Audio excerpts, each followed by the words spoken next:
Hello everyone. In today's video, I'm going to show you how to solve Gcash network connection error. So if you're encountering the network connection error whenever you try to log into Gcash, here are a few fixes you can try to get this remedied.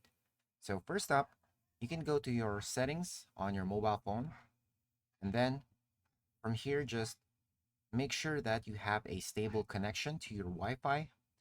So just tap on Wi-Fi, and then it's worth turning this off and then on so that you can reconnect to the Wi-Fi and check if that fixes the issue. Now, if not, it's also worth trying to switch into a different internet connection if possible, or you can also try using your mobile data to see if you're getting better connection on that specific data.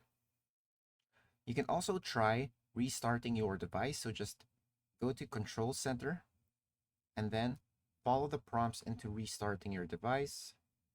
So if you have a shortcut in your gestures, then you should have the option to restart your device from here.